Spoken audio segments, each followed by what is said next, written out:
sunshine. How are you all doing out there today? I'm Michelle the Introvert, and today I have a very fun kitchen project to share with all of you. And here it is.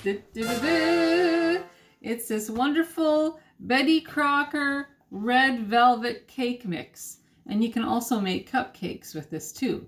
So I thought this might be a good day to try this out, my friends. So let's take a look at the back and see what is required. So we're going to need 2/3 a cup of water, 3 tablespoons of vegetable oil, and 1 egg. So that sounds pretty easy. It also says to heat oven to 350 degrees Fahrenheit. And today, instead of making a cake, I think I'm going to make some cupcakes.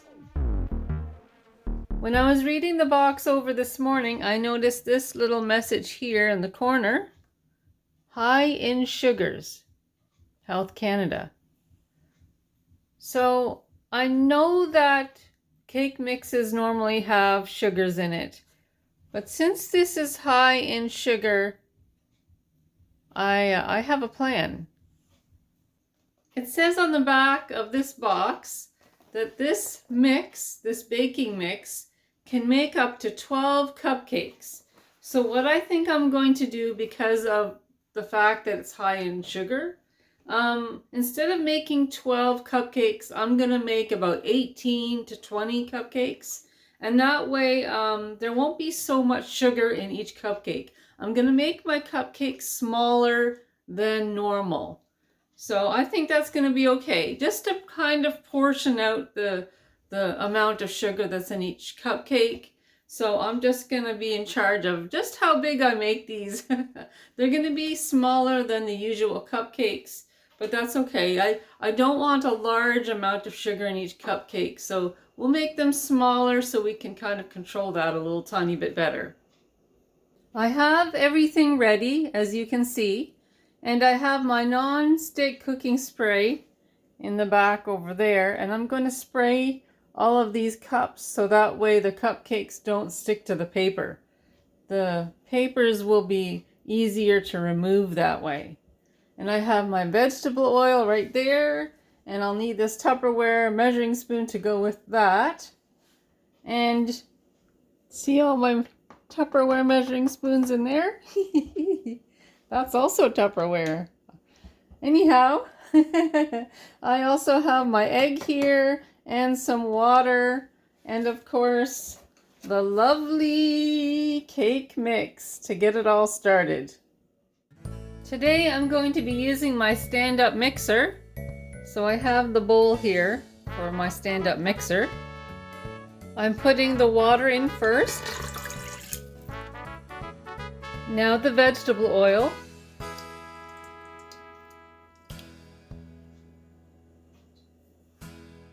Next is the egg. Now I'll mix all the wet ingredients in my stand-up mixer. Here we go.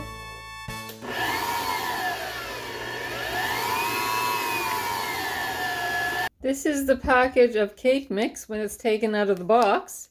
It's a very pretty pink color, and that's what's going to go in here next. It's a really nice color, really nice color.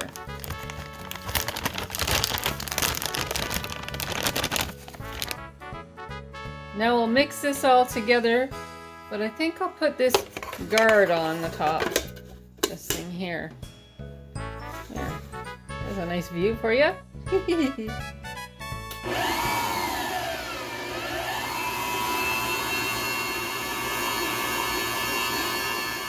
I have it all mixed together, and I took this here just to kind of scrape down the sides a little tiny bit. But it's now a really pretty red color with the pink powdered cake mix all mixed in with all the wet ingredients. It has a really nice red color. That's great. Looks great. I just put the non-stick cooking spray into all of these baking cups, and they're actually quite pretty. They're quite colorful. So I think the cupcakes will look really nice in them once they're all baked. So now we'll put the batter in the baking cups.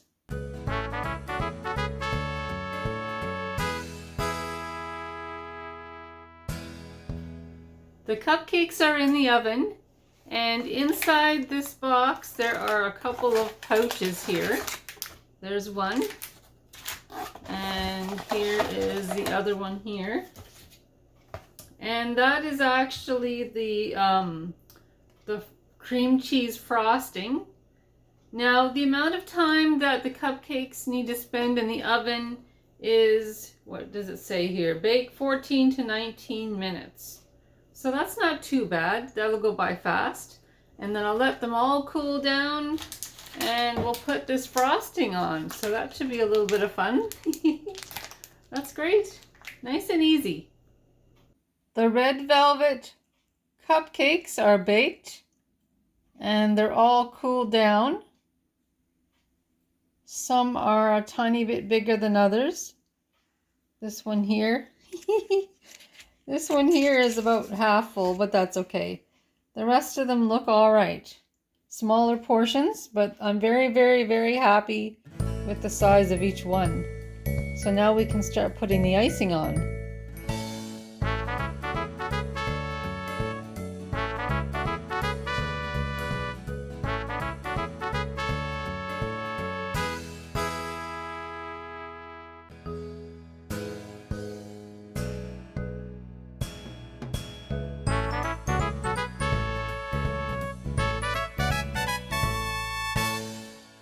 The red velvet cupcakes are done, they're completed, and they look delicious. So how about we taste test one? This one here looks pretty good. And I'll show you how easy this paper comes off because I had sprayed it down with the non-stick cooking spray.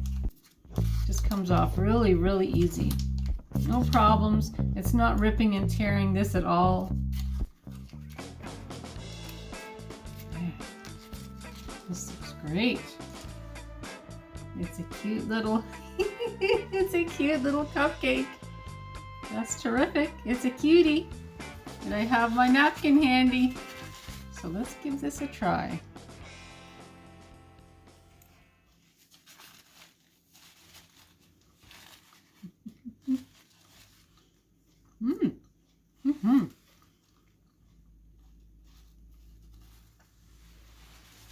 That is really good.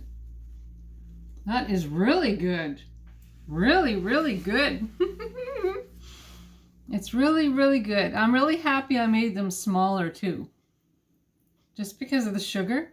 But it's a very good amount of sugar. It's not over the top. So the size is a good size, I think. And the icing turned out nice. It was nice and easy having that icing in this packaging here. This is great, my friends. I would definitely buy this again. Yeah, just from this one taste here. This one taste test. Yeah, I would definitely buy this again. Well, my friends, it's been a very fun day and I've enjoyed this baking time with all of you. Thank you for keeping me company. And if you like this vlog, please give me the YouTube thumbs up or press that subscribe button. That would be great. And I have more vlogs coming up, so stay tuned. And I'll talk to you all soon. Talk to you soon, my friends. Bye. Bye.